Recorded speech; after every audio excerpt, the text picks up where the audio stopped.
Yes, he came in and spoke. I had met him before, actually, in Rome. Before he was Well, thank you very much for asking me to come and speak at the Cathedral. I'm quite nervous. I haven't spoken publicly for a long, long time. But my background is Irish, Catholic, and Jamaican. And I'm a mother and a grandmother, and I've done a lot of work on equality and justice, and effectively that's been all my life's work. From when I first demonstrated for Angela Davies when I got sacked from a job when I was 16. I've always been a very lucky woman, I think, because I've always been able to work doing what I wanted to do. And I was the Senior Community Relations Officer for Merseyside Community Relations Council, and then I went to work at the Liverpool 8 Law Centre, which is in the heart of Liverpool 8, and unfortunately through funding pressures has closed down now. After I ended up having to leave because I'd had a brain surgery and a brain injury. So if I'm a little bit hesitant when I'm speaking, that's more to do with that than the fact I'm nervous. I was asked to speak about what was happening in the 1980s, and obviously I need to put myself right in the middle of what was going on, and that was the 1981 riots. At the same time as the riots were going on, we also had Princess Diana getting married, we had Ireland going on. A bit later on in the 80s we had the Argentinian war, and you would think, well, what's that got to do with what was going on? Personally, as a black woman, when the Argentinian war was going on, the abuse that was given to us when we were on a bus or wherever, being called RG, I don't want to say the other word, and being shouted, the amount of racism that we put up with. Being Irish and Catholic, quite obviously we come through Liverpool, and we come through a time in Liverpool when there were a lot of instances many years ago where Protestants and Catholics were actually in a conflict with each other. Hopefully that's stopped now. My mother is a Roman Catholic and my father was a Protestant. I don't think he say that now, I think he say Anglican. And he converted to being a Catholic after his mother died. He said he wouldn't convert until obviously his mother passed away. So I come from a whole history of struggle, I think. The 1981 riots, this is the first time I've ever spoken personally about my involvement in the 1981 riots. The reason that the riots happened was because of police brutality. They dressed it up as disadvantage, poor employment, education, and all the usual discriminatory things that were happening. We had grown up as black people in the community being used to all that sort of discrimination, and that was not the issue. The issue was that white men in uniforms were going out regularly, coming through from St Anne Street into Liverpool 8, no markings on the vans and whatever, beating up the children, and they were children, beating up the children, abusing their mothers. And in the end, I worked then at the Community Relations Council, and I always remember it was a hot summer's day, and Mrs. Simon met me. It was in Mount Pleasant, the Community Relations Council, and she was coming down to a meeting, and she met me, and sitting on the steps outside were about 20 young black men.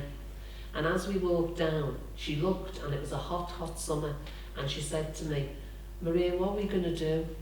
A hot summer and these young men and no work and no future and wherever." And I didn't know why they were there. Anyway, when I got down there, they had come as a deputation. One of them was Howard Gale, the first black footballer for Liverpool, and he was part of the group. And they came to say that they were sick and tired of being battered by the police, and what were we going to do about it? And I remember having a meeting upstairs in the Merseyside Community Relations Council, which is the old brown terrace, if you remember, where you got married.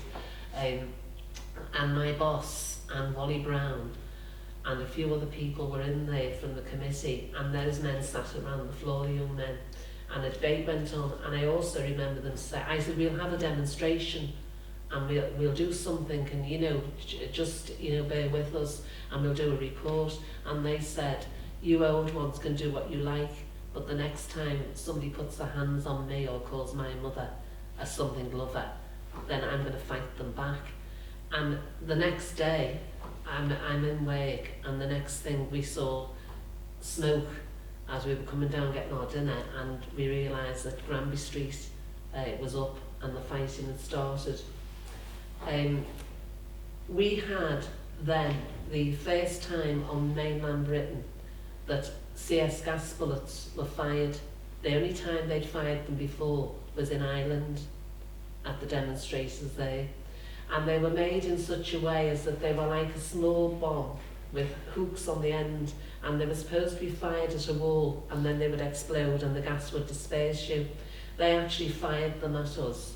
13 people were shot, one in the back where it exploded and nearly took his back out, nearly killed him, one in the groin which blew all his underneath away, a young boy of 13. There were all those, another lad, a disabled lad, Moore, he was in a wheelchair and he was rammed down and killed. David Moore, a young white man. Another lad, his name escapes me, Conroy, he was running away and backed up against a wall, and he was rammed into the wall 3 times with the jeep, and he had his back broken. That was what we were trying to deal with on the street. At the same time as this was happening, we had some input from a Catholic priest who lived with us in the community. I know that Father Nick will talk about Father Austin, but Father Austin Smith, a most amazing man, lived amongst us and had a lot of connections through to the Archbishop, and helped us in that way. We also had a lot of support from John Moores, who's now died. And without those people in higher places going out being able to speak on our behalf, because we took a lot of bad press. It was all about us being hooligans. It was all about us trying to take over the world. It was all about us, just being criminals. And it wasn't that at all. Nobody in this society was defending us. And it came to the point where we had to defend ourselves. The Hillsborough issue was going on at the time, a bit later on than that. And somebody from Hillsborough came to us to ask our advice at how they could go forward. And I'm glad to say that Liverpool 8 Law Centre, where I worked, eventually helped that campaign in a lot of ways. We still bear the discrimination from that riot. Every time that you hear something coming on the radio, we're not allowed to have our history. What happens is they say, well, this has all gone on and we don't want to talk about 30 odd years ago. There's a massive injustice 30 odd years ago that's never been righted. Nobody has ever, they wrote a Gifford report and they took evidence. They never really took evidence about what the real causes were and how that was going to be addressed. And we've always been left with the stigma that it was our fault that we dragged Liverpool down, and we didn't. Liverpool benefited a lot from those young black men on the street and young white kids as well, because eventually we had a chief constable called Mr. Oxford, totally intransigent, wouldn't listen to a thing that was being said. We ended up marching, and we called, after the riots, we called a march. And that march, I think if you go to the museum in Liverpool, you will see the picture of that march. Black and white kids all marching together through the town, because they were experiencing being beaten up as well. The police were out of control. They had their own way of doing things, and a lot of good has come out of that for everybody, so that the vans now have to be marked. They have to wear something on their lapel. They have to identify themselves. Unfortunately, these stop and search laws which were around then, they don't seem to be able to give them up, and they cause tensions, or across the city as well. On the Oxford March, people joined us from across the city, and it was a major turning point where people thought in the public area that, you know, perhaps there was an issue here. The Garden Festival came as part of, you know, the riots. Heseltine came, and he did have a conversation, not with me, because I was one of the caseworkers then in the back room, but with other people. Conversations went on, trying to get across the issues as to actually what was happening. And I think that we had to form our own defence committee. So as a meeting, I was elected to be in the defence committee, and that defence committee, and why should we? Were only kids. We had to learn on our feet very quickly how to defend a community under siege. We had lots of the magistrates were just listening to what the police were saying, and they were jailing all the kids. The kids were all being taken. Women were being taken to Risley. Nobody knew where their kids were. We had to organise a way of tracking. We had no solicitors who would support us. And a man who, unfortunately, God love him, he committed suicide, Robert Brodie, him and a woman solicitor came through the riot police into the defence committee and said they would offer their help, because they said they'd been in the courts and what they had seen and witnessed about justice just wasn't happening, and they got another few young people, solicitors, together, and they helped us, and we organised ourselves. We had no money, we had nothing. We organised ourselves and we monitored the courts. We were jailed, we were arrested. We went, a young man was being accused, and he would have gone to jail for riot for a long, long time. He'd been going to see his mother because he'd seen it on the television that something was going on. And because, long story short, he was obviously arrested and he was very seriously beaten. He was then going to go for court for riot, and we went down to the Crown Court by the Judges' Hall, innocent as we were, you know, getting on with this, giving out the leaflets, and the next thing the police vans arrived and we all got arrested, and we were put in the cells underneath the Judges' Hall. So when they take you round the Judges' Hall to have a little view, I won't go in case I see where they had us. Did you walk? Oh no, we didn't do it. No, we had pieces of paper, and I had Cecilia Evan and a friend of mine in there. It was hysterical, telling me that I better shut up and say nothing, and we better eat any pieces of paper because in Chile you get electrocuted. I mean, there were funny things as well. I mean, you know, we had to survive it, so you know there was a laugh, but it wasn't funny at all. So we had all of that. And I think that even now, people still negatively look at the black community for that period of time. The miners, they came as well. We had them later on. What they practiced on us, they did to the miners. So there's a whole history of what I think during Thatcher's year, which was totally oppression. Soldiers on the streets of Ireland, the riots, the miners' strikes, the teachers, the children didn't go to school for a long time because the teachers went on strike. There was the poll tax. People in Liverpool were protesting about the poll tax. So when the Pope came, we thought he'd bless Liverpool and please all this would all, you know, stop. And in some ways it did. As a black as a black community, we all paid taxes, right, and we all paid poll tax or whatever it was then, and we went, if those of us who were lucky to worked and paid taxes. What we never had was any social infrastructure. Where other communities had sheltered accommodation, housing, could access mental health services, could get access social services, training and employment, all those things we didn't have. We had to build our own civic society. And so what happened after the riots is those people who were going through college and university and wherever started to build organisations.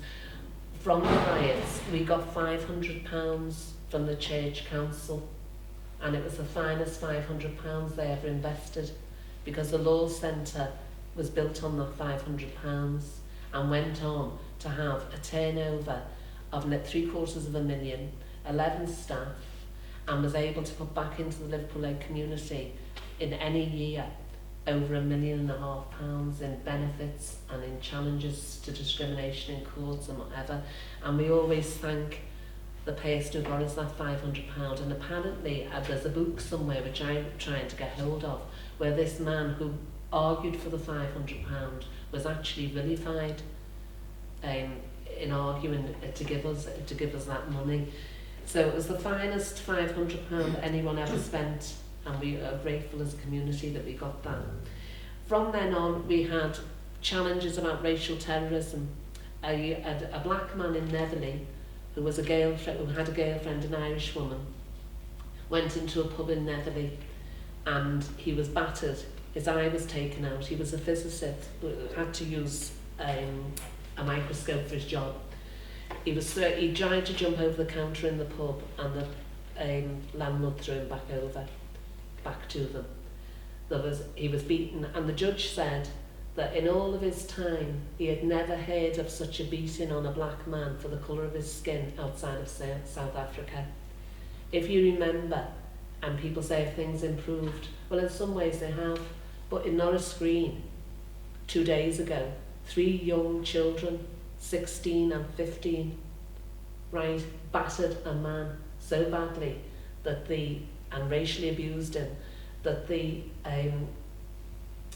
policeman who was dealing with the case said in 24 years of his work he had never seen an attack like it, a sustained brutal attack. Now, what kind of a world have we got when at the very basis of this, that these things still happen? In a positive way, I think there have been lots of good things that have come out of our struggle. We have racial terrorism attacks, not to do with people bombing us, but where people have been throwing bricks through people's windows and have done that for years and racially abused them and driven them out of their houses. That is now institutionalised. There is now a service that will deal with that. Where there was no black people in sheltered accommodation out of 1,500 units of accommodation in the city, and not one black pensioner was in them, we now have Steve Biko, specially built and fought for by the community to have a place where people can go. It's now moved across from being that to a care home with a 5-star star from the NHS. So in lots of ways, in terms of mental health, then that we have Mary C. Cole House, which was set up by the community to help people with mental health problems. When people say, were you just fighting for black people? No, we weren't. We lived in a community which was 40% black and 60% white. Everybody benefited when we struggled to get better services for people. Everybody benefited. We assisted people across this city. We had a young woman in the 80s who was arrested by the police, went into the police station, a white woman in Walton, a girl, and she fell on the floor and she had drug issues and she died. And the family came to the law centre to see if we would help them, and yes, we did. And we managed to get a black barrister, Gus Iro, to go and do the inquest, because in an inquest there are usually 6 or 7 people against you, the ambulance service, the police service, the hospital, everybody, and they had no one and no money. And he went in and gave up 3 days of what he would have earned to defend that. And what happened was that they changed the whole issue about if you get arrested in a police station and you have issues of mental health or drugs, then something will happen to protect you in those situations. So I don't know whether I've said enough really about we also, as a law centre, which came out of the riots, we also had offices in there that we would rent out to try, because we were trying to be self-sufficient, to pay for ourselves. And we had Church Action for Racial Justice. That started because we realised that there were issues to do in the churches about racism and how that might, and the fact that there were, mosques in Liverpool 8. We had the mosque, the Greek church, the synagogue, the Catholic church, the Anglican church, St Margaret's, lots of people all around. And we thought that if they all joined together and had a conversation, that was another way forward for us. And in all this, we were facilitated in our faith. I was personally facilitated in my faith as a Catholic by Father Austin Smith, because the job wasn't easy, and there was times when you needed shelter, and the first person, you couldn't just run to any priest. You know, he lived amongst us, he knew what the struggles were. We'd just run in there and tell him all about what was going on or something, or have a cry, and get some strength and come back out. And I am seriously glad that I was a Catholic, a Roman Catholic during that period. I felt as though God was with me when I needed him to be, and my faith kept me going. I also had to fight the Catholic Church, SFX, when they refused to let a black kid go to school because of his hair was in braids, and it was a uniform issue. It turned out not to be a uniform issue at all. It turned out to be a horrible incident where young black men couldn't be themselves in a school, and I won't go into any more of that, but that was a grave disappointment for me as a Catholic, that I had to go and do that. So I'll finish there, and hopefully if you've got any questions or whatever, take me on. Would you mind if I went to the loo before? Yeah. Should we give Maria?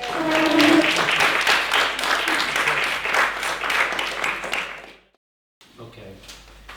Well, I mean, Maria started off saying that she felt a bit nervous speaking. I feel nervous partly because to be sharing a platform with somebody like Maria, how do you follow that?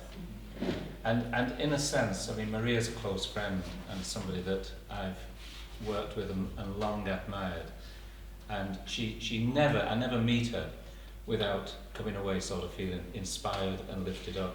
And I'm sure that you'd much prefer for her to continue on talking out of her direct experience. But she tagged me along. She said, will you come on Saturday? And I've also tagged along a friend with whom, Frida, who's in the front row here, who I've worked with for the last 40 years, because I'm a Catholic priest and I belong to a religious order. And those of you who are not familiar with the Catholic Church, you've got two sorts of priests. You've got good ones and bad ones, but you've got the priests who, like Bishop Malone and others, belong to a diocese, and you've got priests who belong to a religious order. And I belong to a particular religious order. And after the Vatican Council, we were all encouraged to sort of say, you really need to think about where your life is up to and what are you contributing. So Father Austin Smith, who Maria's referred to several times, had been, sadly he died 4 years ago. He'd been my teacher for a time, and we'd always got on well. And he was a very charismatic, imaginative person. And at this invitation after the Vatican Council, he proposed that instead of us living in some remote monastery, which was our sort of situation, could we not go and live in the middle of an inner city or some other area? And we got permission to do that, and in 1971, Austin and myself moved into the heart of Liverpool 8, of Toxteth, 7 Ducey Street, into a little flat we had there. Now, I'd had a wonderful education before then. I'm very grateful to my own order and to the church for all I'd had. I'd had opportunity to study in Rome, I'd had opportunity to study in Paris, I'd had opportunity to study in London. But the best opportunity I was ever given was in October 1971, when I moved into Liverpool 8. Because that meant I had to then start rethinking and reimagining what on earth it means to be a priest when you're living alongside not just Maria, but the whole community that Maria represents. I was coming in naive. She was talking about being naive at times in her own sort of journey. I was certainly naive when I first came with Austin, and so was he. And we didn't come to build a church. We didn't come to set up a project. We just came to live and work in the community. We didn't hide who we were. We were quite open. We're 2 Catholic priests, but we said, can you help us to learn what it is to live in Liverpool 8? And that's where our re-education began. We've been talking about, Esther mentioned about the Pope's visit. If I can just be allowed a little anecdote, not about Pope John Paul, who came to Liverpool in 1982, but about our present hope. I don't know whether you heard the story that allegedly, when they were all gathered in the Sistine Chapel before he was elected, and there were all the cardinals were there, they were given the opportunity to speak to the fellow cardinals for 2 or 3 minutes to give an idea of what they were standing for. Now, the story I heard was that Francis, before he was elected Pope, had stood up before his fellow cardinals and had said, if we hear a knocking on the door, don't think that it's Christ trying to come into the church. It's Christ telling us that we need to take the bars off the doors and go out and see what's happening all around. And I feel linking that to what Maria's been talking about, what certainly my own education has been, and what the Cathedral is celebrating this year, is that the Cathedral is a point of unity. It's a point of, if you're driving along the road in North Wales towards Rhyl, there's a point where you can actually still see the Cathedral. You're about 15, 20 miles away. You look across the two estuaries. And for me, the Cathedral is a sign of unity. But what is important is what happens outside. What is happening to the people? What's the gatherings that then come together on occasion in the Cathedral? And I think that would be part of what I would be hoping would be celebrated. And I think the project that you were describing, Esther, could really sort of enhance that. Because many people don't know the sort of background that Maria's been talking about. They're not aware of it. I certainly wasn't. When I came to in 1971 with Austin, hadn't got a clue.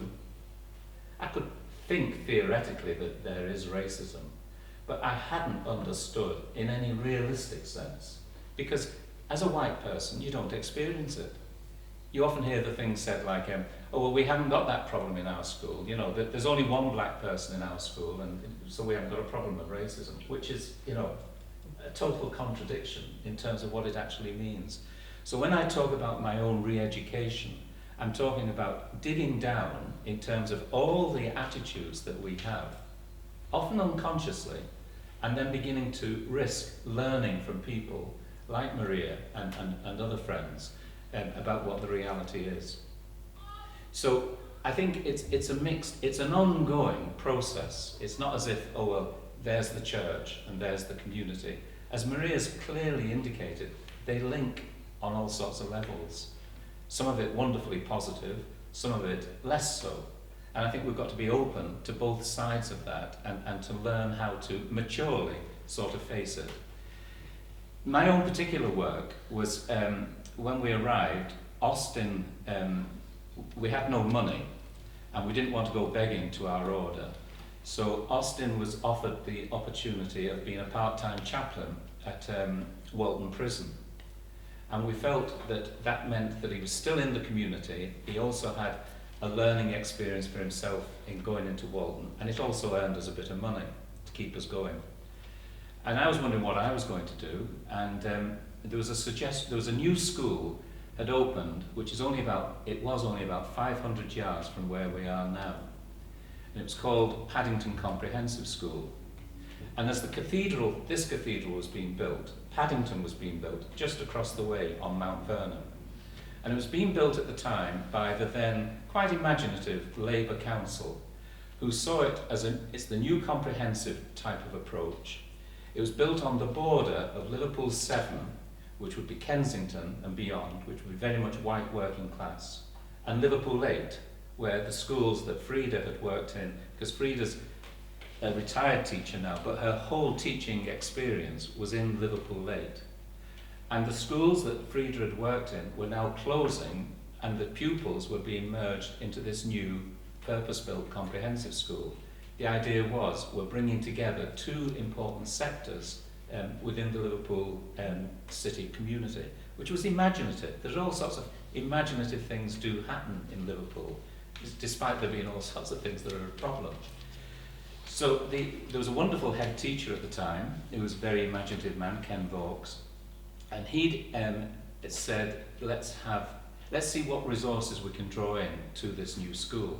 And there was a program then that I don't know whether it's still going, called Community Service Volunteers, which allowed for people who were usually finishing at sixth form, perhaps late teens, and before they go to university wanted to do something, a gap year I suppose we'd call it now, And this was an organisation that would put them into a place, give them a bit of support, £10 a week, pocket money, and they would develop their work in whatever the situation was.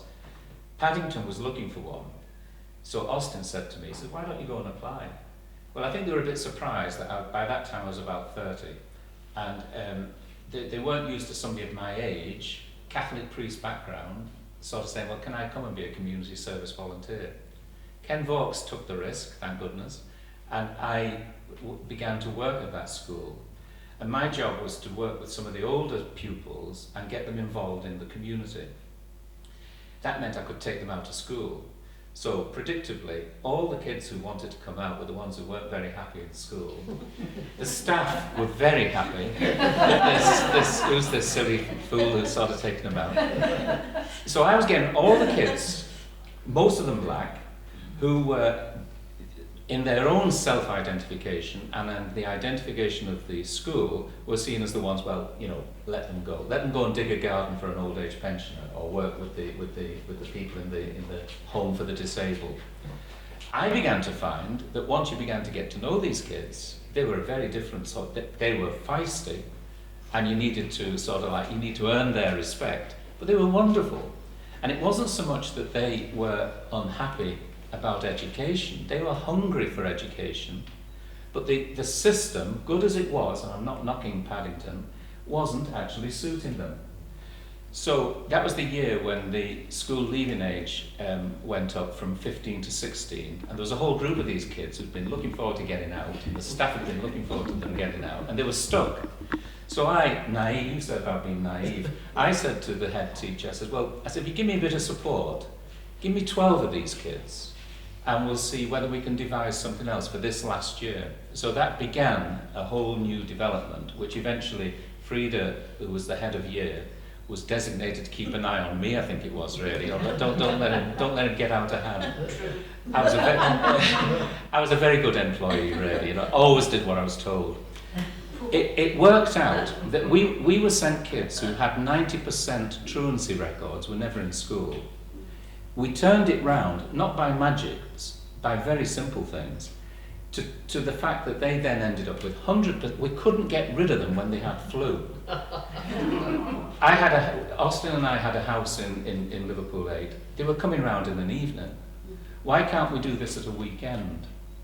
So it was again a learning experience for me, that when we start talking about either problem kids or problem schools or whatever, go to the heart of the thing. Where is the experience? Because all we'd done was put the chairs around in a circle, begin the day with a cup of tea, and where are you up to?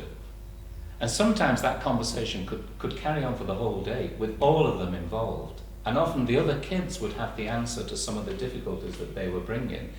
Our role was to try and encourage that, which was a shift in terms of how we actually not just see priesthood, but how do you see being a teacher?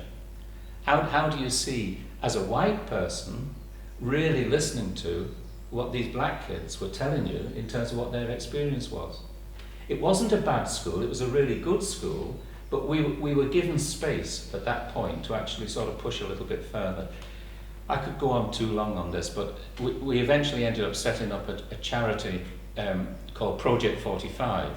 Project 45 was simply the number of the house where I lived, Jermyn Street. And we said, we want a project that doesn't say anything in terms of it's not for problem kids, it's just a number, which means every time somebody says, what's Project 45, you've got to explain it, which means you've got to think about it again. And you might explain it differently one week to the next week. That started and would work in the evenings and at weekends, and we eventually got some help on that. The riots came, and in Lodge Lane, which was the nearest shopping, well, Granby Street had been run down on a lot of shops. Lodge Lane was more the shopping area. A lot of the shops had been burned out. Some of the kids that we could now no longer get rid of, who were now in their late teens and early 20s, no work of course. So we said, well, can we try and provide some work for them? So we set up a cooperative.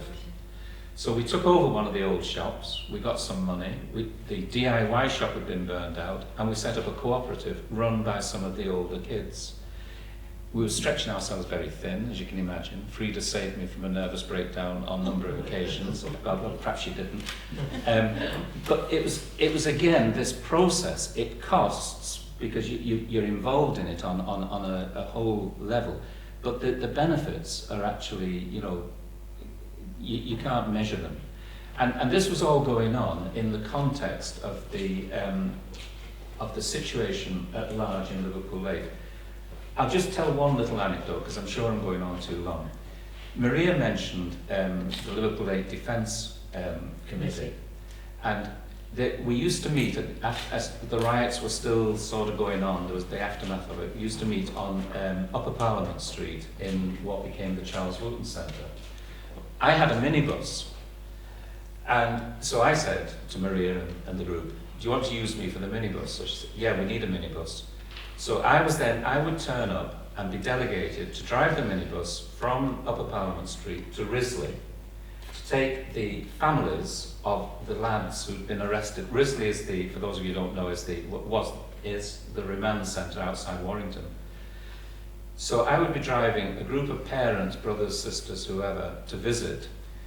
We'd get to Risley, and I can remember watching on the big television screen they had to sort of cheer up the visitors at Risley who needed cheering up. The pictures of Charles and Diana walking down the aisle in July 1982, 81. August, wasn't it? August 81. You've got this conflict at home. Like the police were all around. You know, it was inundated with police. You've got the tension and the upset. And the story, this particular story, I was driving back with this particular group, and I didn't know most of them in it, because the fact that you were living in Liverpool Lake didn't mean you knew everybody or they knew you. So I had about 8 or 9 adults in the van, and I could tell they weren't saying much while I was in the van, because whatever. Going along the road, nearly back in Liverpool, and I spotted Sammy. And Sammy is this huge black friend of mine.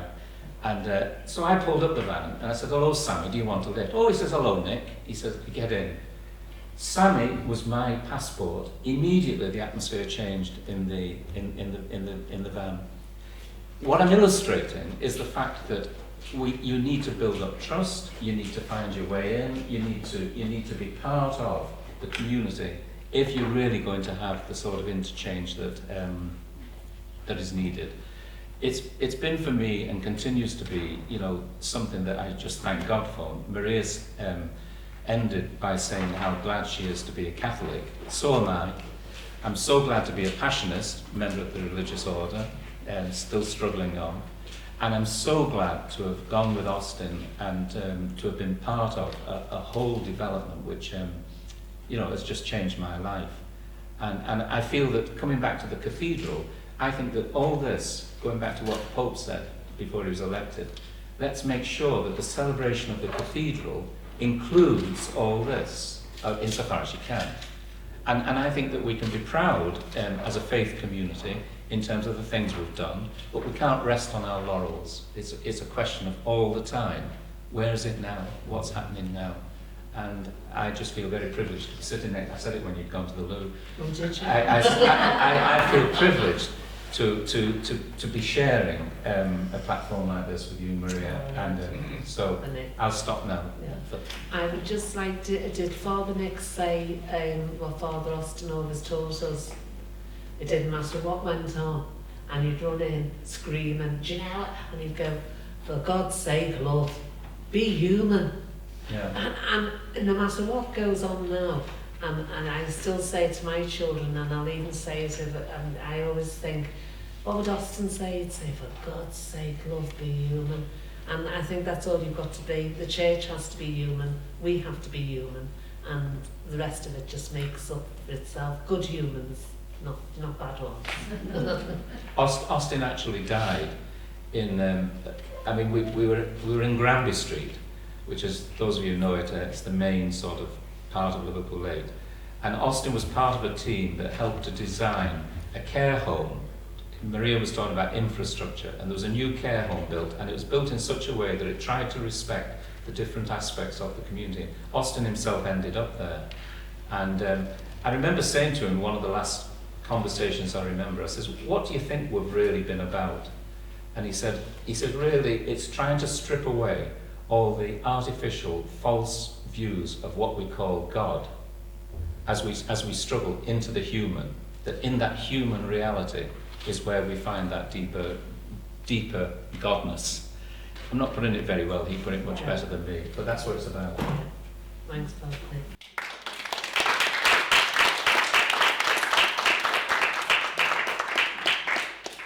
I'm just wondering, if you've got any questions now for particularly Maria and Nick, should we ask those questions now before we have a little quick break? So is anyone? Yeah. In the context of the 1980s, I'm just very surprised that no mention was made of the two bishops, Bishop Shepherd and Archbishop Warlock, because not only did they make the cathedral and the ecumenism of the church leadership, but their watchword was reconciliation at the time of the riots, time of the Pope's visit. I'm just surprised that it, I know what you said has been fantastic, but I just feel that was an enormous gap. I'm sorry about that, Father. I mean, Not I thought, no, you're right. You're right. I thought that Father Nick might have, done that. But Archbishop Warlock and Bishop Shepherd, that when I mentioned people before, I obviously left them out. When I mentioned John Moores and Father Austin and Archbishop Warlock, I should have mentioned them because they were, when you're on the bottom, you need somebody up there to be able to articulate for you. And if we hadn't have had that backup, we'd have been in a worse state than we actually were, because with Mrs. Simon and them being out there. And one of the things that I do remember about the two bishops was they went with Wally Brown, who was our leader at the time. He's a really, really nice lad. He was the head of community college for a while. But they went out with Wally, he was the head of Community Relations Council chair, and they went on to Granby Street during the riots were going on, and the police vans were up and down, and the police vans didn't know that it was the bishops, and they were in the doorway, and they tried to ram them into the door, and God forgive us, we said, well, now they can see what's happening to us, when they nearly squashed the bishops into the wall, and they were good advocates in terms of being out there talking for us, and they had a lot of, I didn't have a lot of contact with what I would say the posh people.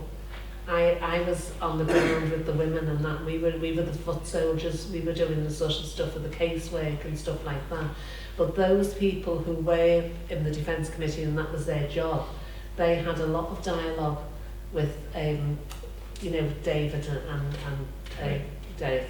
And one of the other things about them was that they continued all the time, right up to, I'm sure, even beyond when I had to leave with the illness. They used to do a foreword every year into our annual report, and we've still got all those annual reports, and they're in sight. One of the bishops, I'm not sure whether it was Archbishop Warlock or David, had a secretary called Margaret.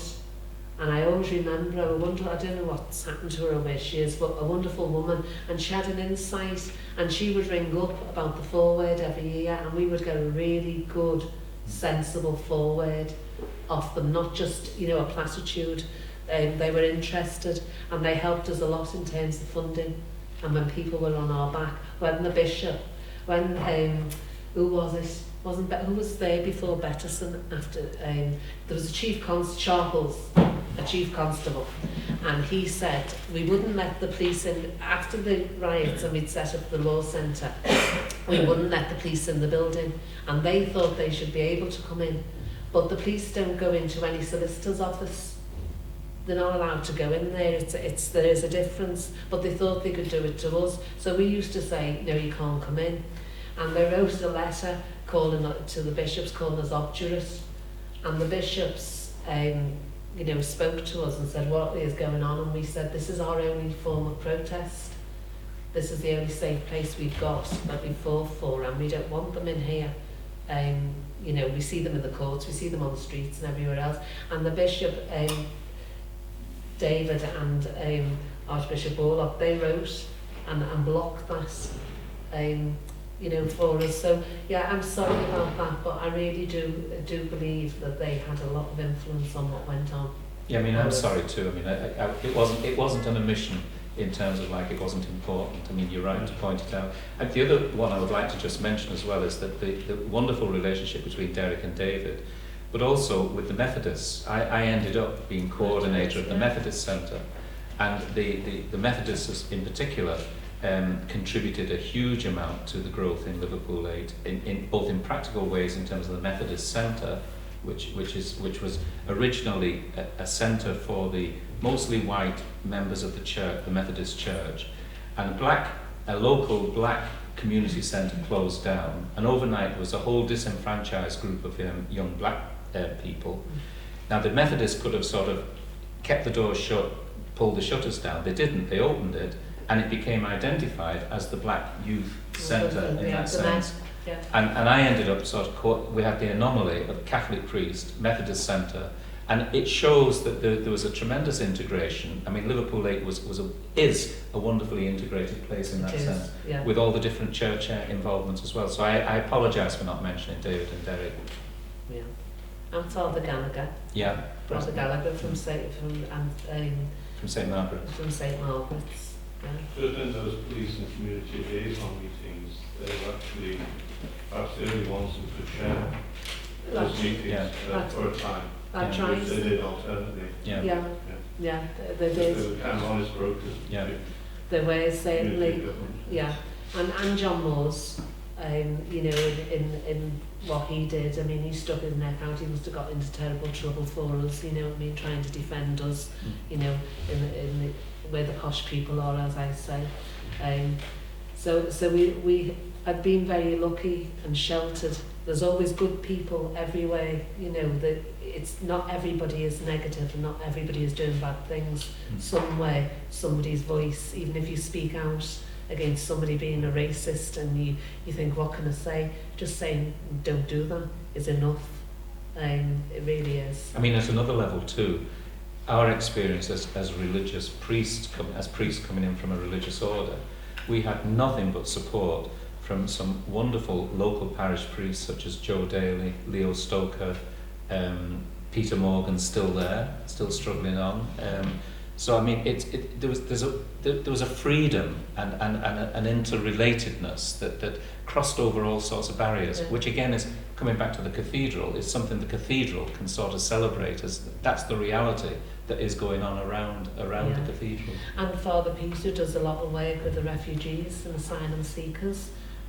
Without, you know, his input into that and the work that there's not enough said about, I don't think anyway as a Catholic, there's not enough said outside of the building about what actually individual priests are actually getting involved in and doing and where that message is coming from, and what communities they're supporting.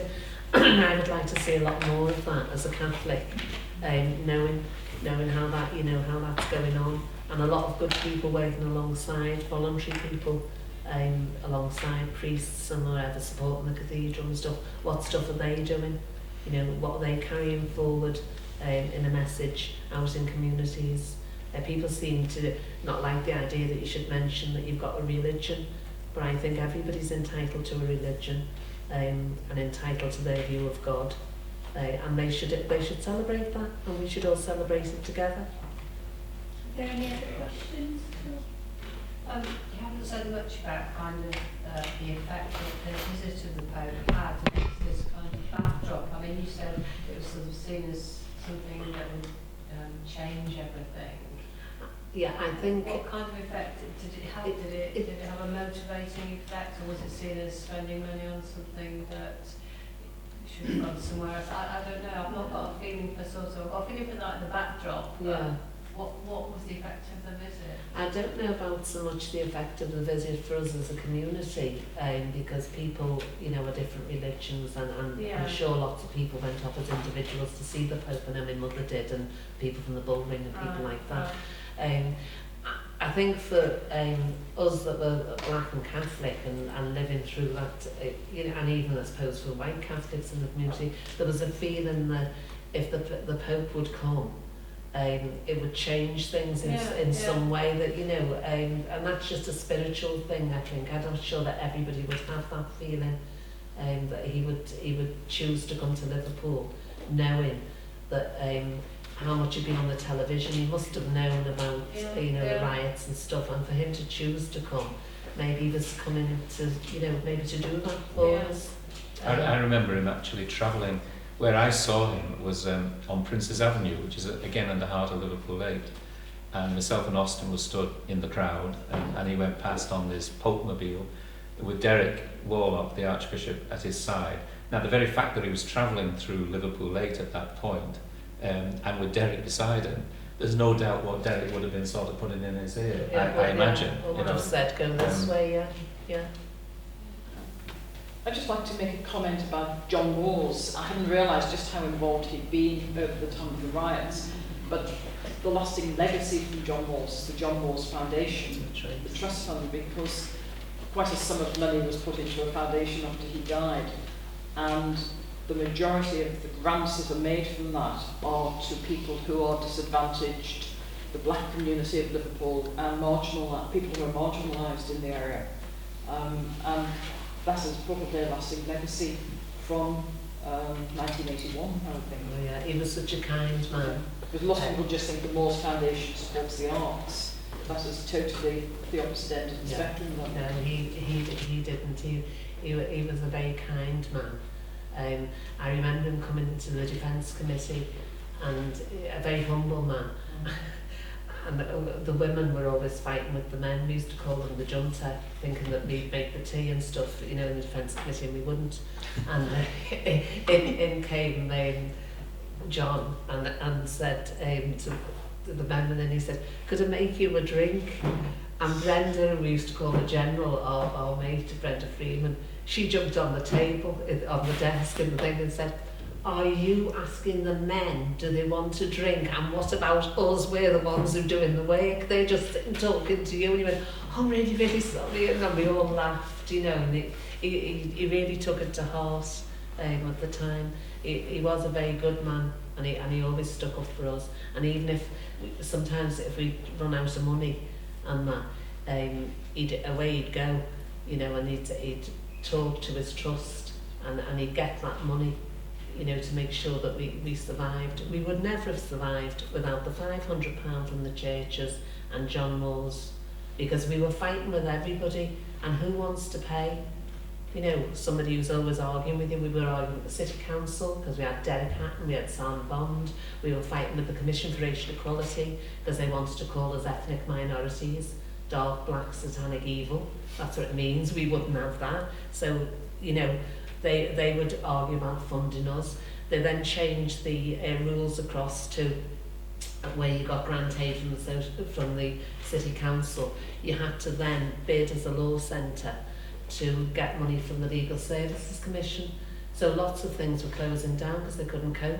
And we had to teach ourselves how to bid against great big solicitors firms, and we did. You know, my staff, I couldn't think anything. 4 o'clock in the morning for about 3 weeks, going through every case file, preparing the bids and stuff like that.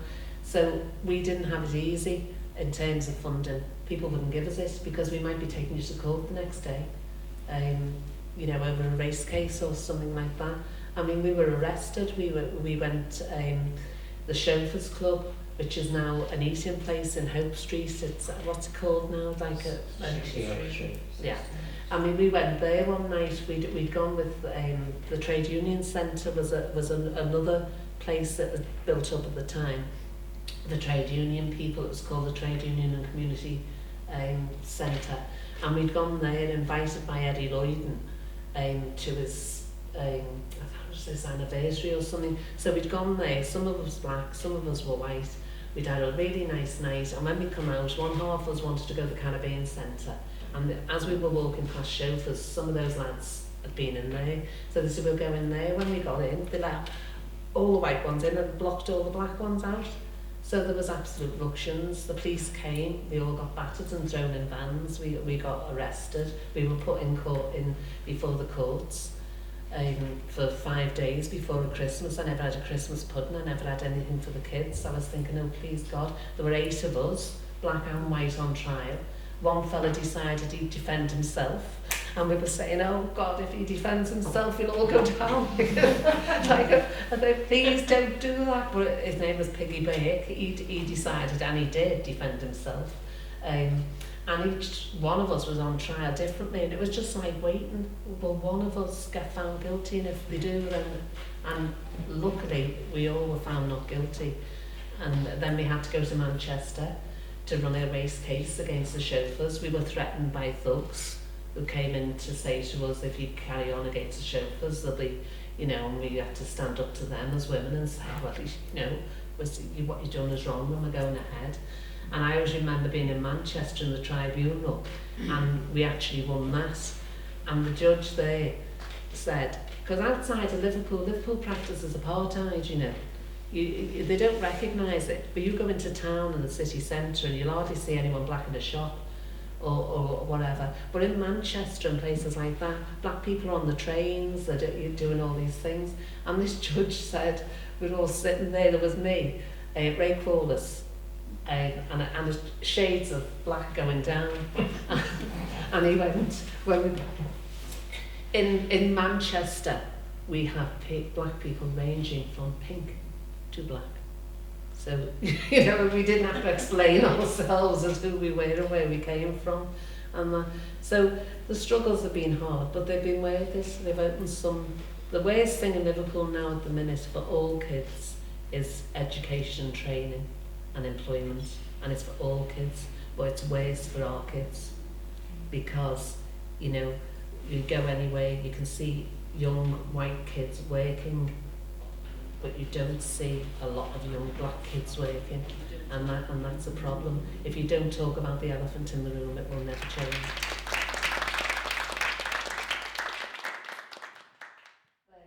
So, Thank you very much, but I don't want to have the ugly ones nearest to the camera. My name's Myles Davies, but not the one who plays the trumpet. And I work now at the Anglican Cathedral across the way at the other end of Hope Street. I've been on the staff there for the last 11 years. But I've been ordained in the Anglican diocese for well over 40. I was ordained priest by David Shepherd, the first year he was bishop, and I worked first of all in West Derby, then for 6 years in Seaforth, and then for the time till I came to the cathedral, I was vicar of St Anne's on Prescott Road in Old Swan, known to the locals as Our Lady of the Abattoir because it's next door. And so I'm a local lad, born and bred, been here all my life. And at the time of the papal visit, I'd been ordained about 7 or 8 years in 1982. And I was vicar of St Thomas's in Seaforth, which is no longer there. It's opposite the local Catholic church, Star of the Sea, Seaforth, which still is very much there. Been there about 5 or 6 years, and I lived in the vicarage with my mother, and at that stage my grandmother. And I wasn't desperately keen, to be honest, to come to the service in the Anglican Cathedral when the Pope came. It was the middle of summer, it had been a busy day, and it turned out to be a heat wave. But my mother could be, and still is, even though she's 90 odd now, very persuasive. And to keep her quiet, to shut her up, I said, come on, we'll go to the Anglican Cathedral on the Sunday afternoon, and we went there. Fortunately, I'd been to the quiet service of Evensong on the Saturday, because I used to go to the cathedral quite a lot even then. And I met one of the stewards, and I said to him, Bert, where would be the best place to sit tomorrow if we get here early enough? And he showed me. So when we got to the cathedral on the Sunday afternoon, I said to my mother, follow me. And she said, why can't we go? I said, for once in your life, don't argue, follow me. And we ended up sitting right at the back in what we call the well, the latest part to be built, and quite close to the 2 big doors at the back. And the moment we sat down, she started to moan about it. What on earth had he brought us here for? We were on the second row.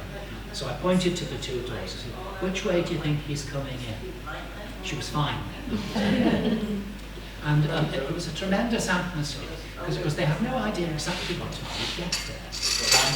with the traffic and all that might happen on route. So they had a program of music and readings and things going on, but it was deliberately designed to be flexible, so that by the time the Pope arrived at the cortege, the real part of the afternoon could start. And eventually it did. And the sense as the two west doors were open, and we saw him there with everyone following, was absolutely amazing.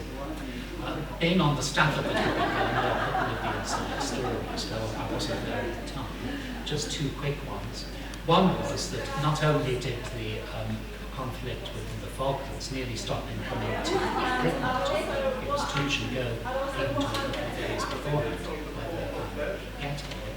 But certainly, as far as the plans for the service were concerned, there was a fairly high level from Archbishop Marcinkus, who was his sort of bodyguard figure, that the Anglican end of things shouldn't happen at all.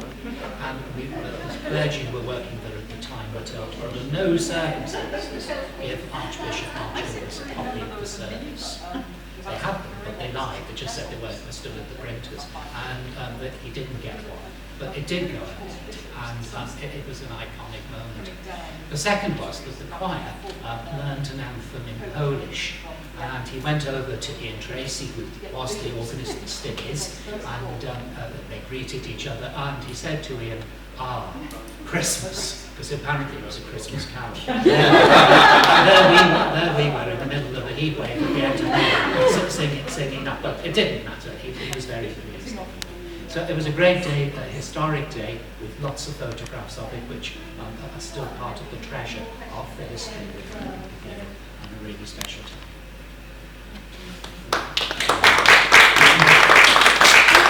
Just because I know you've got to dash off, is there any questions from the Anglican side that anyone wants to ask?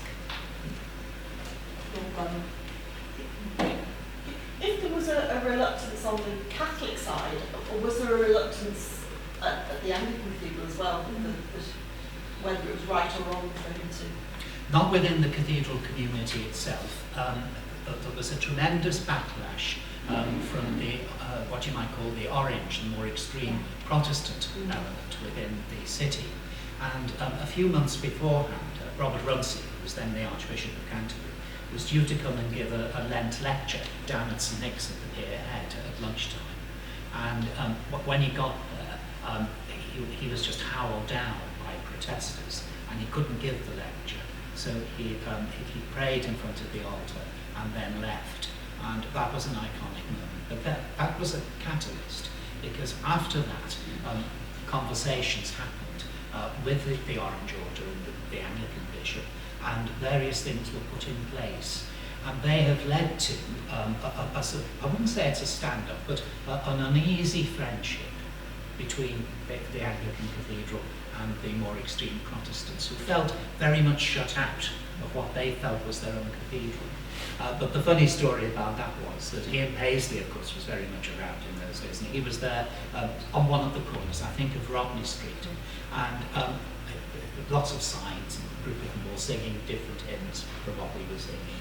And when the Pope Mobile came out of the Anglican Cathedral to go, they were sort of doing this, and the Pope just thought they were cheering him, so he best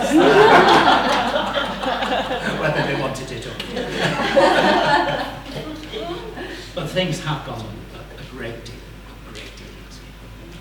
Could I just ask, was it one of the first moments that the two cathedrals really did work together? And I know you now have the Pentecost Festival. Could you just talk about that a little bit? Monsignor Furnival can probably tell you more about Okay. it, but it certainly did grow from the experience in 1982 and became a two-yearly thing which we still keep going. The last time we did it, it was on the largest scale we've ever done, with a lot of street theatre getting bigger. But no, I think really there had been a good relationship, but a quiet one, between Bishop Stuart Blanche, who went to be Archbishop of York, and Archbishop Beck. But it wasn't in any way as public a thing as it became. I can remember Archbishop Beck coming to Stuart Blanche's enthronement, which in 1966 was really breaking new ground. That was new then. But by the time Bishop David and Archbishop Derek were here, and they became great personal friends, but the whole thing was on a much more sure footing, and they were building on something which was a pretty solid foundation, which the vast majority of Christians in the city wanted to see.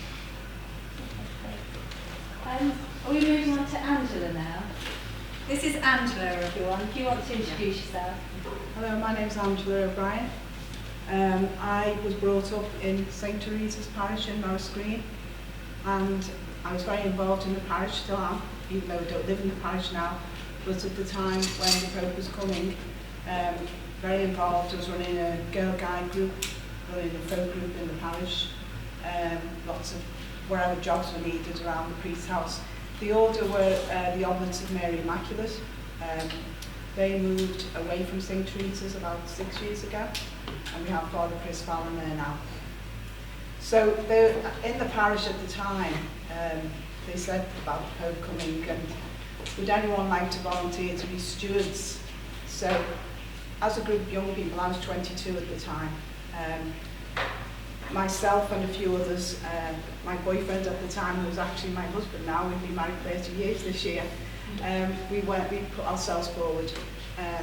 We didn't know where we were going to be in the city when the Pope was coming, and we actually got positioned at the Cathedral here.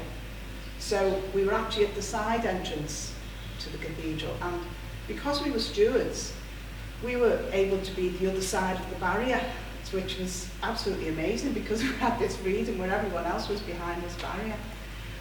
So we were at the side, let's say, we didn't know which way Pope John Paul was going to go, whether it was the front way, side way, whatever. So we were all anticipating and waiting, and it was a really joyful time. We were singing hymns before he came, and it was really lovely, lovely atmosphere. Anyway, the Pope Mobile drew up right by the side where we were, the side steps just here. And I was just standing there, and we were sort of spilled around. And as Pope John Paul got out of the Pope Mobile, he turned to his right, and the usual thing, bless the baby, and everyone, all the crowd erupted. And then as he turned to the left, I was standing there, and I just put my hands out and said, "Welcome, Holy Father, to Liverpool." And he came across and held my hands and blessed me. And I was just, as you can imagine, he just put his hand on my head, and we had the yellow beret on as well. So, and he just said, "God bless my child," and he just moved on, and it was all over and done with in a flash, really. And I was so overwhelmed, I just burst into tears. And everyone came around and said, "Oh, isn't it? It's amazing, you know, Pope John Paul's blessed you." And I was saying, "Oh, yeah, you know, why me?" It was just the way where I was at the time. And we actually couldn't get into the cathedral for the mass because it was only select tickets at the time, if you remember. Obviously, the cathedral could only take so many numbers, and so we actually weren't allowed to go. But what we did, we just hung around, we were just singing hymns again, and we were trying to wait for him to come out, but that never really happened. I don't know whether he went out through a side door on his way out or not. But then what we did then, we were like Pope groupies, I think. We were organised, like Justin Bieber, but not, you know, in this day. We went off to Manchester, and we went to the Mass there in the park, which was, again, fun, but I was miles away from him at that stage, just a little glimmer in the distance. And then we went on to Cardiff as well, and that was a fantastic trip. We had a great time. Meanwhile, my mother, who was actually 97, she was at Speak, and she got her arms all burnt in the sunshine, waiting for him to come. She had to go to hospital because all her arms were blistered. And my brother had put the video recorder on, and I happened to be on it when this happened. It was on the local news, and it kept coming on the local news. So I actually have got a copy of it. It's a bit, you know, mottled, but I have got a copy of it. And after that, people were coming up to me in the parish and saying, "What was it like?" And, you know, I was a bit like a film star, really. I don't know. And he blessed me. And now I can say I was blessed by a saint as well, because he's a saint. And through my life, as I said before, I still worship at St Teresa's in Norris Green. But I've also worked for 30 odd years with visually impaired people. That was my job, managing a service in Knowsley and Liverpool, and dealing and helping people to be independent with white cane skills, braille, that sort of thing. So I've really enjoyed my career working with disabled people as well. So that's about it really. I don't know whether that's enough. We are interviewing Angela as well, so we can capture that anecdote and possibly see if you've still got the film footage. Yeah. I've just got a very quick. I was told that there was different themes for the visit, and the theme in Liverpool was young people. Yeah. No? Do you want me to say it now or later? Sure. No, there were 5 days to the visit, and they were allocated one to each of the 5 provinces in this country. And we managed, and we got 1 day each, but we managed in this province to have 3 events in the one province. The distribution of the sacraments, as far as those 3 were concerned, we had penance, that was our allocation. Heaton Park was ordination, and Ladies Mile at York was marriage. The youth was at Cardiff, and that was immediately before Liverpool. The book came from Cardiff to Liverpool on Confirmation Day, on Whitsunday. Has anyone got any questions for Angela, or are you going to save them for the interview? Save them, we're going to save them. Don't want to give them all away, we want it to be nice and spontaneous. Father John Furnival. I'm currently parish priest in Crosby, St Peter and Paul's. But at the time of the Pope's visit, I was the Archbishop's chaplain, Archbishop Warlock's chaplain, so heavily involved really in the preparation for the visit. But it probably come as a surprise to people to know I wasn't actually at the cathedral for the visit. I was watching it on television, like probably a lot of other people, because, of course, the Pope was due to come to the Archbishop's house for the night after the cathedral event. So my job was to kind of prepare for his visit back to the house and his overnight stay with us, which is another story, but you know, if there's time, I'll tell it. But so I wasn't actually in the cathedral itself, but the build-up, I think, to it, the preparation and motivation for the visit, I think, is what interests me as well, and perhaps will add to what's been said. That in terms of the 2 cathedrals which you asked about, I think the Pope did opt to go to the Anglican Cathedral first, quite deliberately, to sort of put an emphasis from his point of view on the relationships between the churches, and to endorse, I think, what the 2 bishops have been doing, or what other church leaders have been doing over a period of time in building up relationships and the ecumenical scene in Liverpool, and reconciling the community after the riots of '81. Which has been mentioned earlier.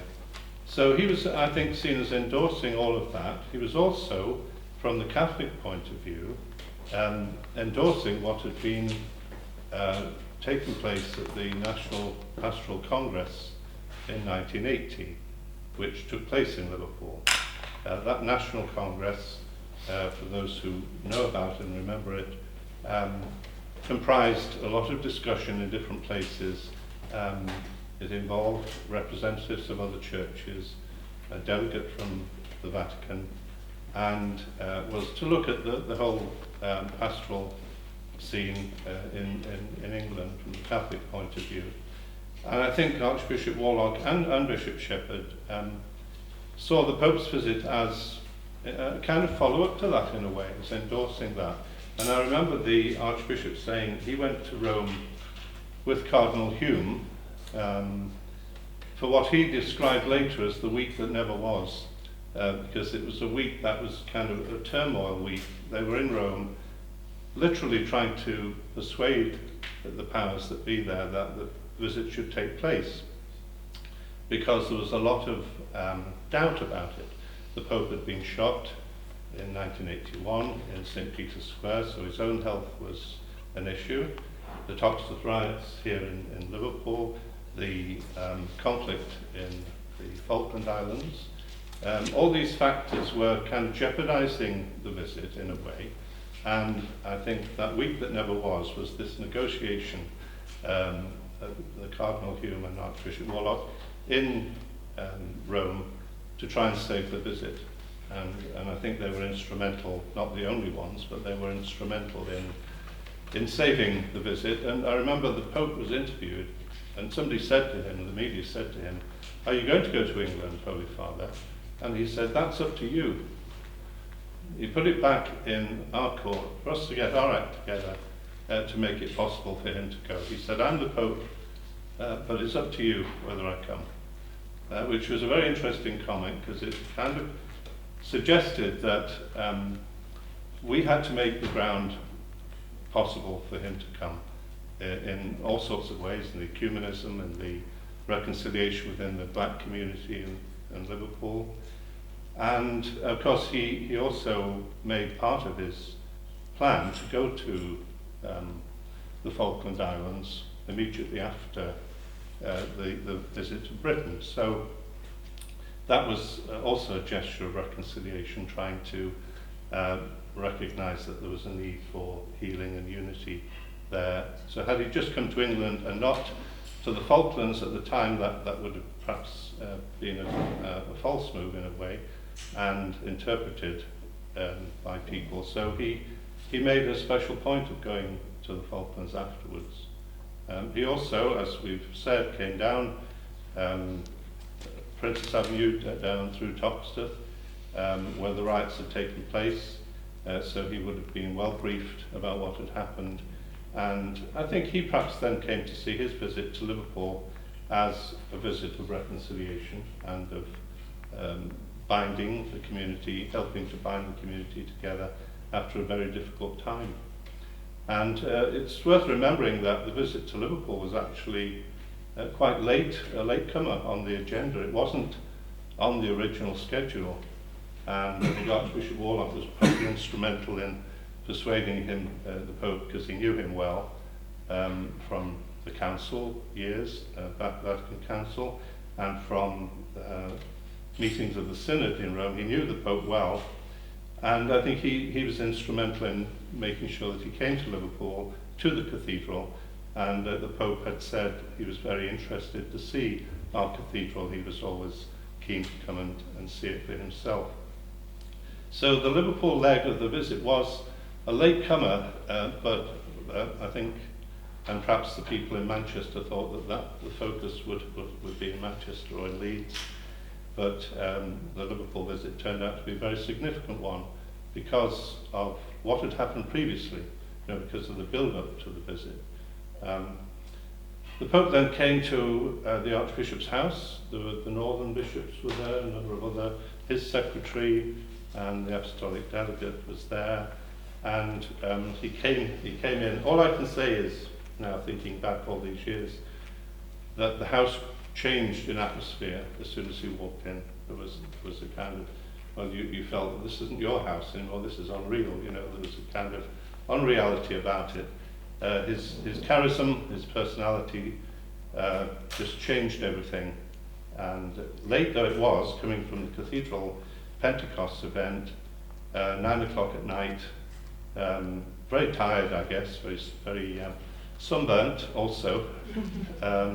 He came in, and his first thing was to go to the little chapel we had and pray for a quarter of an hour on his own. He bypassed all the bishops and went past the reception we were having and went up to the chapel. That was his first priority after the day. And he came down there. All the bishops were having a little drink before the meal, and he came in and said, "Right, it's time to eat," or something to that effect. And they all went in and had a meal together. And then he stayed overnight. We had to buy a special bed, incidentally.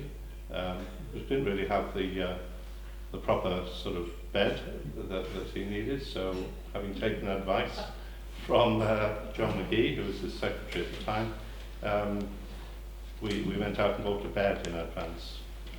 There was also very tight security, as you'd imagine, and that was one of the reasons I didn't leave the house to come down to the cathedral, because the security was second to none, and there were special branch people, there were sniffer dogs coming in beforehand to check that there was nothing left in the house or anything.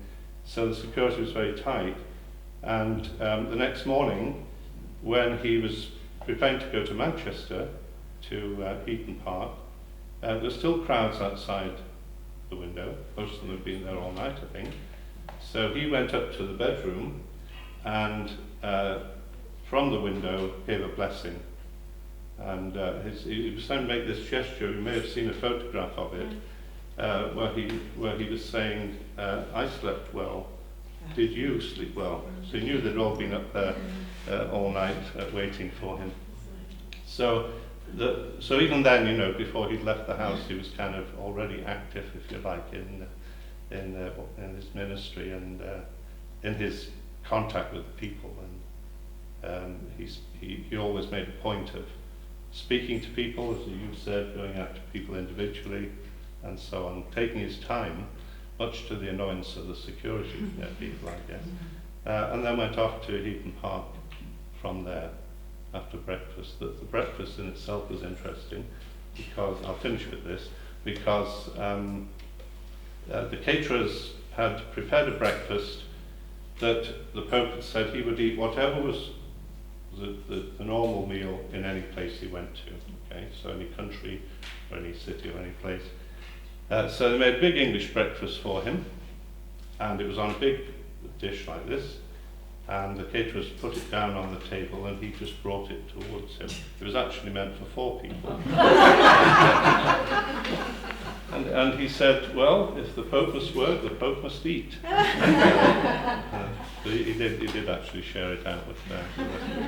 But, so, fantastic experience, and still, you know, all these years later, still very fresh in the mind, actually. I suppose it is for anybody that had anything to do with the visit. But, so that was my little take on it anyway. Wonderful.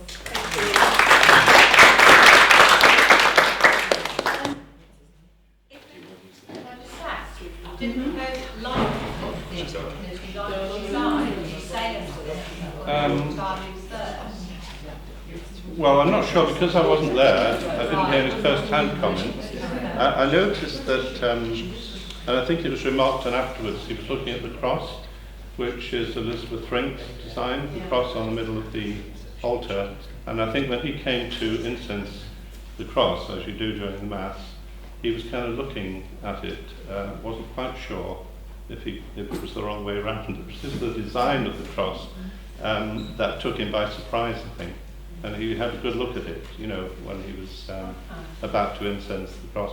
I don't know what I know that he was always intrigued about the cathedral and wanted to go there, which I think is partly what triggered the Liverpool bit of the visit. But whether he had any comments about the design and so on, I don't really know.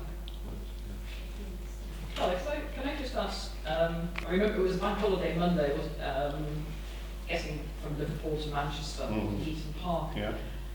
Was the Metropolitan getting him over when the roads grounded that morning, or was it getting over to Manchester as fast as possible? I think he went by helicopter, actually. Did he really? I think he went by helicopter. Back on the Archbishop's house, Yes, but I think others had to make their way as best they could. But he went by helicopter to Eaton Park, yeah, bypass the traffic.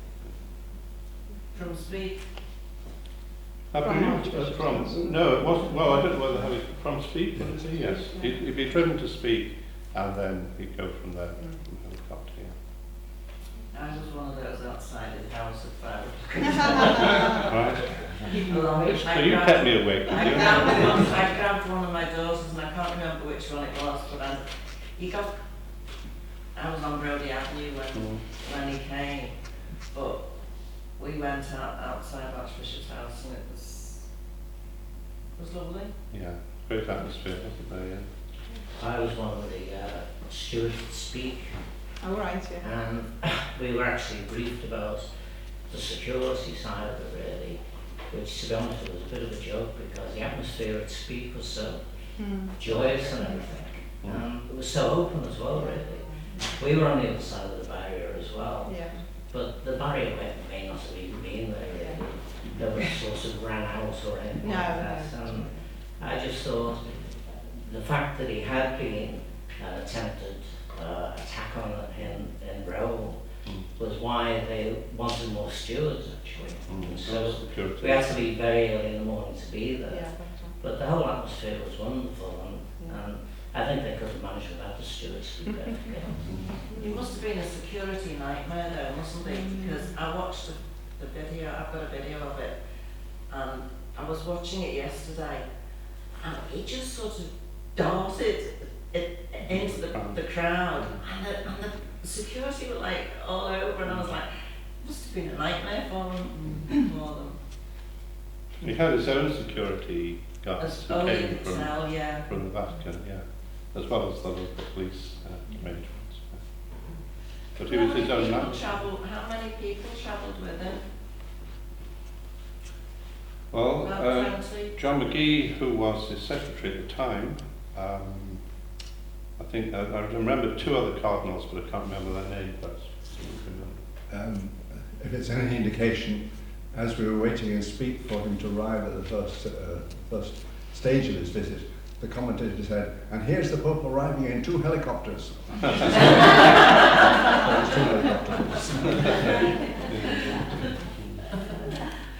Could I just ask, because I'm intrigued, what sort of beds did the Pope require? and also what happened? I think they called it a 4-foot bed or something, quarter bed. I can't remember. We only had these narrow beds, you see. So I was told by John McGee on the notes that there was no uncertain terms that it had to be a wider bed. And what happened to it? I don't know. You've been a collector's item. First class relic.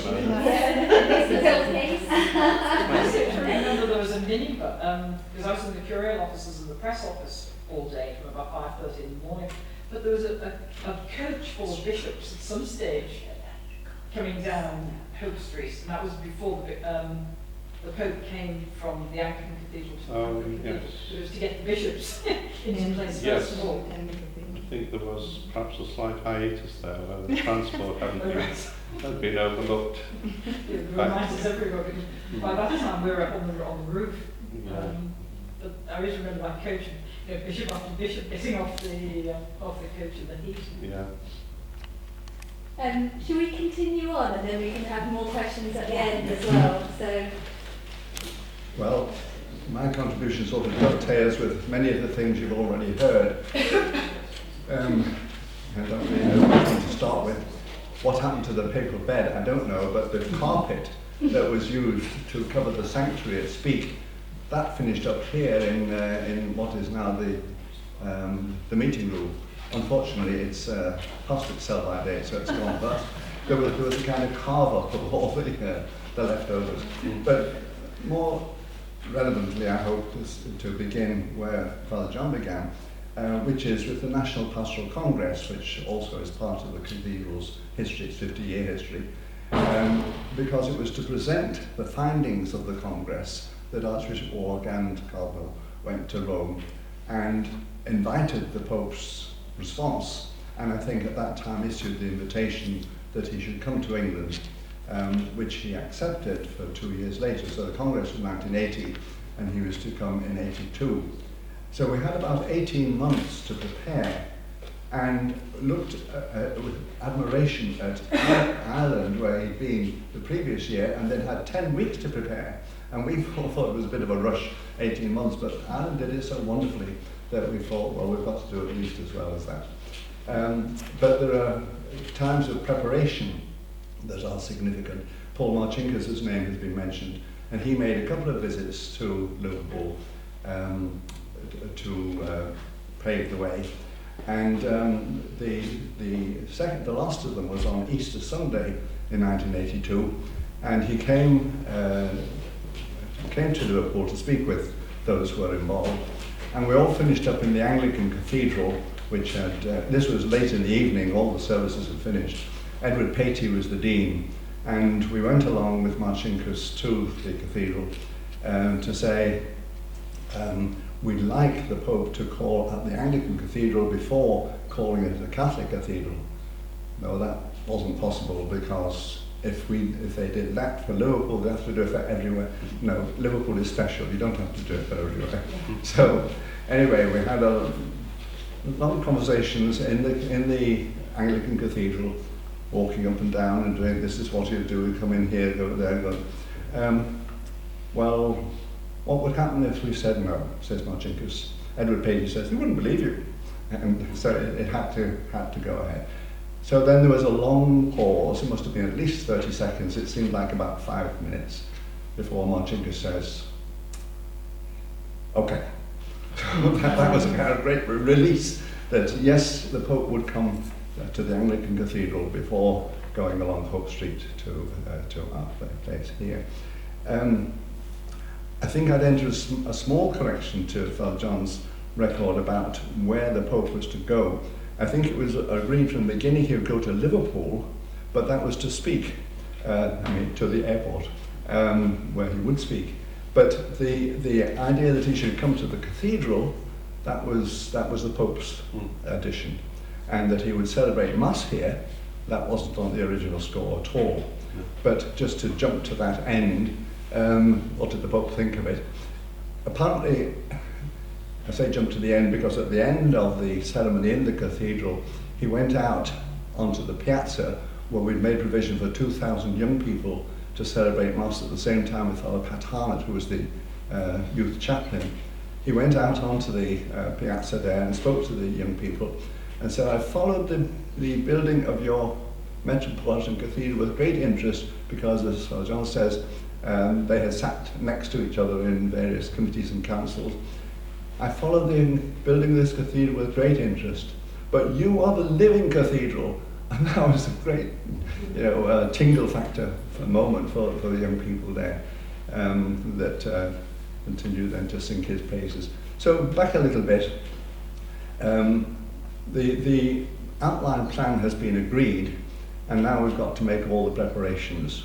And as I recall it, there were 14 committees that met every week, so that meant just enough to fit in a half day for each of them in the run-up. And one of them was a medical committee, and on the day of, let's see, must be just about a week before the visit, this committee was meeting, and Archbishop Warlock was already in Rome haggling over whether the visit could take place or not, and apparently managed to achieve it by dint of saying, well, you can go to Argentina afterwards.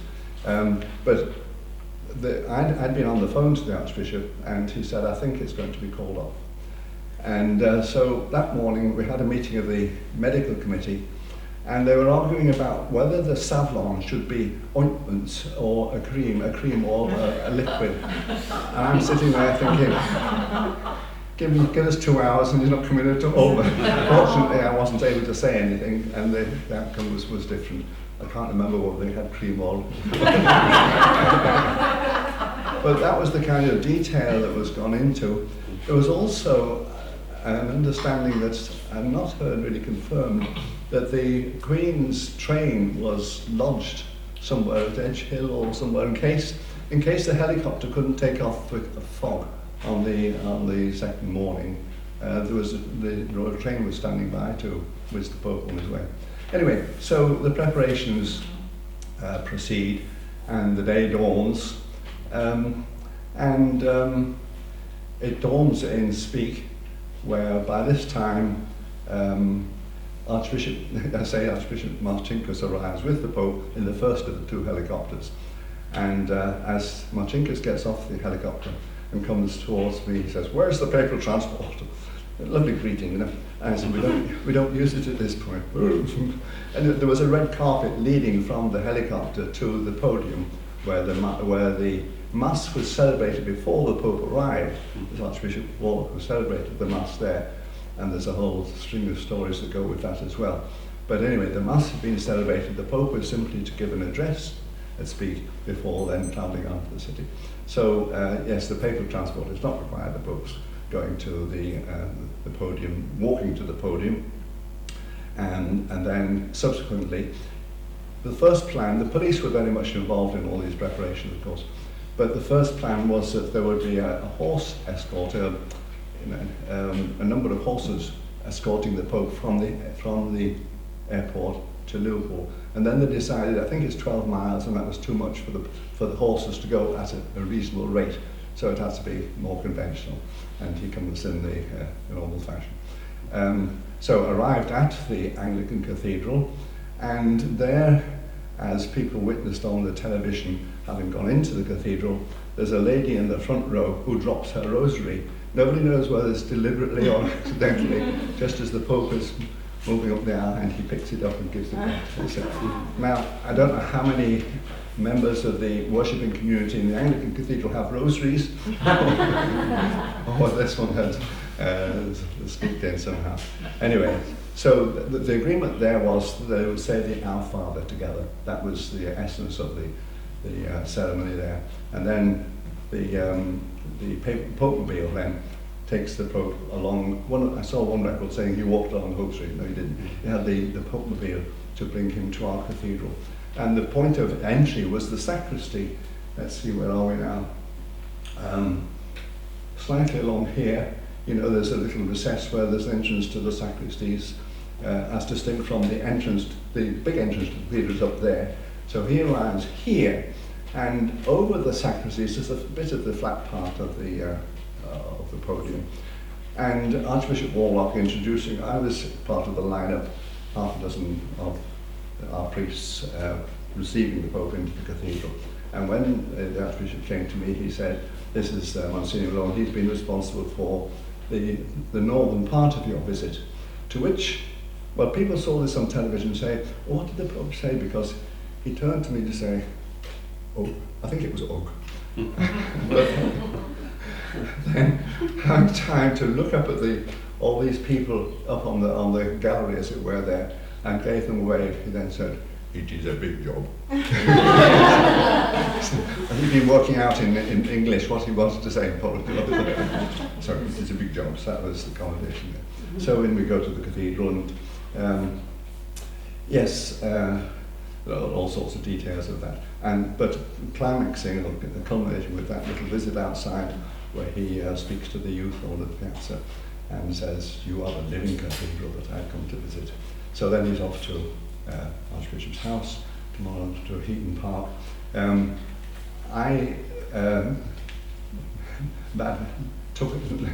He took, I don't know, how do we say this?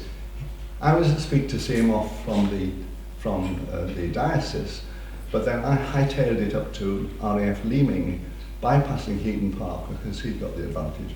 And so at Leeming was the point where he was going to get the fixed wing plane to Scotland. And so there in Leeming, again, it was quite interesting that all the locals, or the employees, I suppose, of the RAF base were lined up to see the Pope, and nothing would suffice but that he goes along the whole line and shakes hands with every one of them individually. I suppose he was pretty confident that the plane wouldn't take off without him. But that was part of the character, that he would say thank you to everybody, thank you to everybody.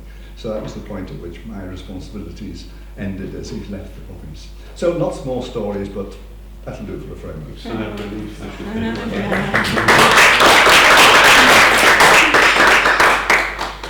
Does anyone have any questions at all? Did he look at the crypt when he was here? No. And the other thing, that the people in the bullring Yes. had bedecked all there are 5 stories, and they're all decked with blue, yellow and white. They spent hours, if not days, putting together white and yellow bits of tissue paper to make hangings all around, and they couldn't believe the Pope was not going to come and see it. Didn't fit into his schedule. I do have a lovely photograph of that bunting in the ballroom, Right. and we're interviewing a few people who lived there as well, so from their reflections. Any sort of other... in terms of... Do you feel as though it had a really positive effect on Liverpool, the visit? I mean, everyone seems to speak so passionately about it, but from your point of view?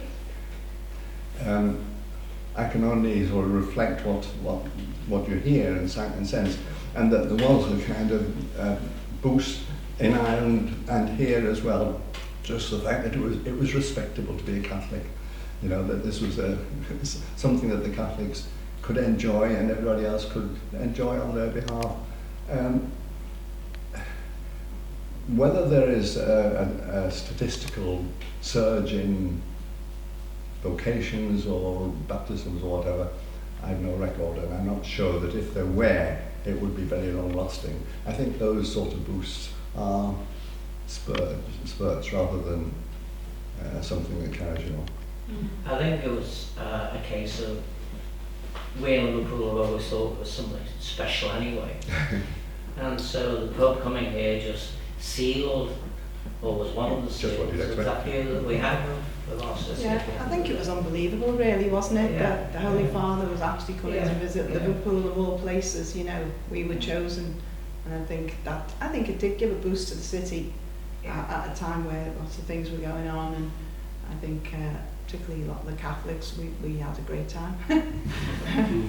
I would say that like the people attend that weren't just all Catholics. So there was a real mix. The police reckon a million people on the road, that's right. and the population of Liverpool is only 500,000. So must have had a few extras. What it is, the lady before, I am a Catholic from just past the Bull Ring, and I married a lad from Toxteth, who was a Protestant who walked in the Orange Lodge, but converted to be a Catholic to get married to me. And on that Sunday, we had two little girls, we walked down the hill, and we managed to get on the piazza. And we sat there all afternoon waiting, as you say, burnt.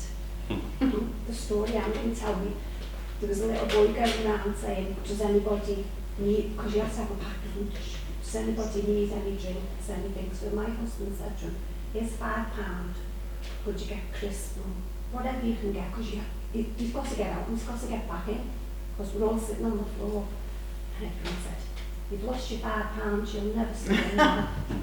2 hours later, he came back. 2 hours later, he came back, found us and gave us our drinks and our change, and then the Pope came on. It was just amazing. I think the impact on Liverpool was great, but I think in the same way as it has been for all the places Pope John Paul went to in the world, for different reasons, and we see it from our point of view, obviously. And this, I think he was sort of bringing the papacy out, and this is linking a little bit with what Nick was saying earlier, that he was bringing the papacy out of the Vatican and evangelizing with the people, and that's what he did everywhere he went, and certainly Liverpool, I think, could be proud that happened here as well. Given our history, sectarian history, I think it was a very important signal, even if it didn't have kind of ongoing lasting effect. I think at the time it did, and the memory of it is always there. It's on the record, isn't it? And something that everyone will look back on as being an example of what the church really should be doing in terms of reaching out to people. We have the greatest cooperation from the local authority, the civil authority. Although this was a pastoral visit, both the city council and we had the county council in situ at that time, gave us the fullest cooperation and enabled us to make the arrangements.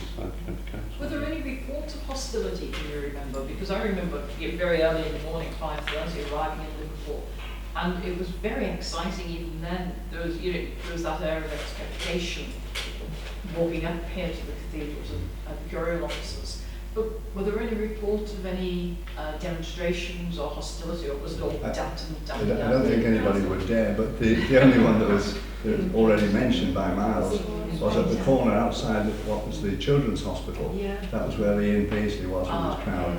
And I don't know how true the story, but it's a good story, that Ian Paisley said, anybody blessed by the Pope is cursed.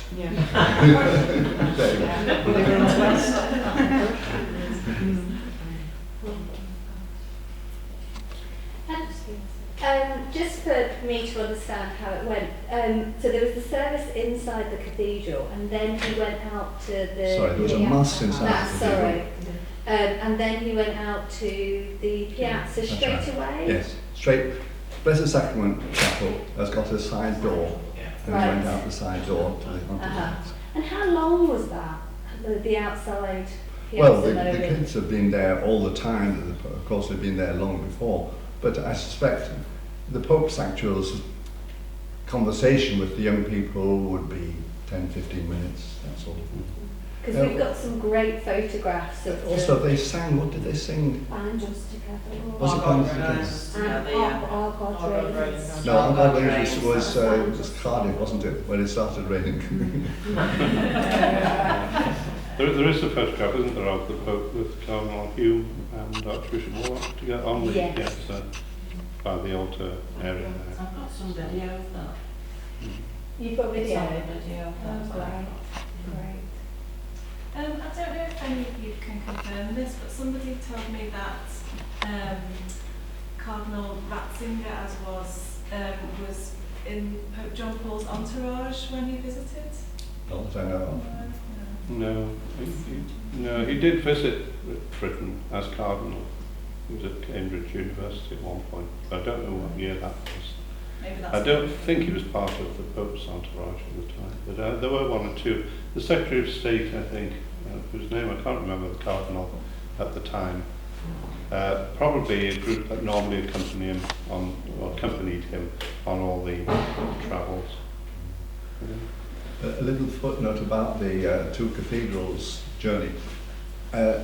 Somebody may be able to be more precise than I, but I think it was 1983 when the Queen came to visit us, right?